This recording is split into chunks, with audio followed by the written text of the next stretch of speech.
The latest economic data have come in stronger than expected, which suggests that the ultimate level of interest rates is likely to be higher than previously anticipated.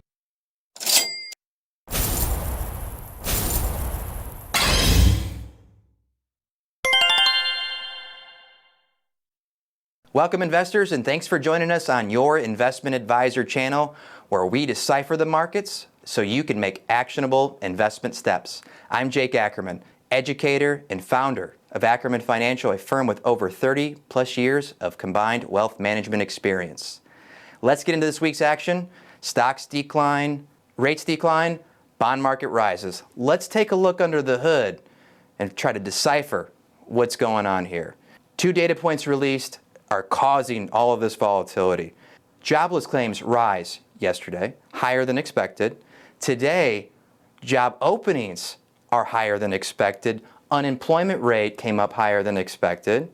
Average hourly earnings came in lower than expected. So we kind of have a mixed bag of data where we have continued strength in the jobs market, job openings, but we're starting to see the ramifications from all the layoffs from these big tech companies, these big mega cap companies, and now we're seeing it translate to the unemployment report, where hourly earnings aren't really they're below inflation.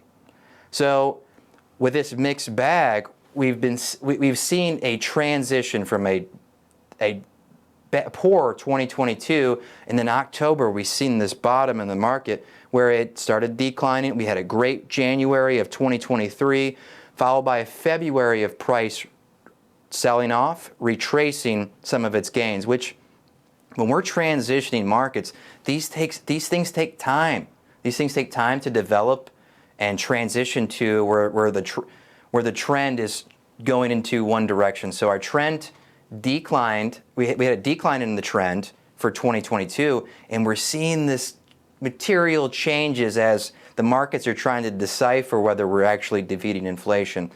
And nothing goes down or up in a straight line. So with the retracement coming down to support areas in prices is very common. So that's what we're seeing right now, where there's a lot of volatility. The volatility is coming down, but we're still in a more bullish trend, an upward trend, and that started at the end of 2022, specifically in October. So the dynamics that we're seeing right now, the market going sideways, and what's actually coming down sideways, is potentially to be expected. So there's nothing, our thesis of what's going on for 2023 really hasn't materially changed. Granted, inflation is coming down slower to the data. And if you watch some of our previous videos, we talked about how the weights of inflation data have changed, indicating more lagging data has a higher weight, meaning as inflation comes down, the lagging pieces of data that are high right now have more weight to them, where the more volatile that went up lead first has less weight now. So that's why we're seeing inflation maybe uptick, and that's because of the weight change. So patience, we all need to have patience with this inflation pressures coming down. And the Fed, another big event that we need to talk about is when Fed Chief Jerome Powell testified in front of Congress, and he said he expects rates to go higher than anticipated. But he's been saying that over the last few meetings, that he anticipates rates are going to go higher than expected. At the same time, he says, hey, we're going to be data dependent. So if data in the future points to inflation coming down, that's what they need to, that's what they're waiting for. They're not going to say, hey, we're defeating inflation until they see it translated to the data.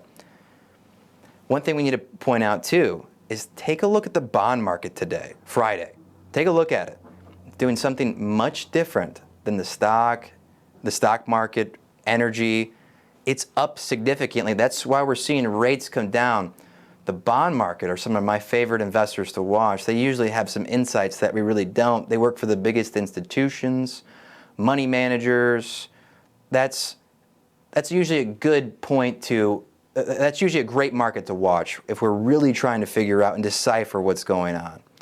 So again, these pullbacks, the market right now with a mixed bag of data, we're looking at it as an accumulation opportunity, not all in at once, because next week's data is going to be just absolutely critical. So next week, what do we have? We have CPI report right before the Fed meeting. The point is released on Tuesday, and then let's see what the Fed has to say on Wednesday. So stick with us next week. We'll try to decipher what the Fed is telling us, what the data is telling us, so you can take actionable investment steps. Expertise you deserve, experience you can count on.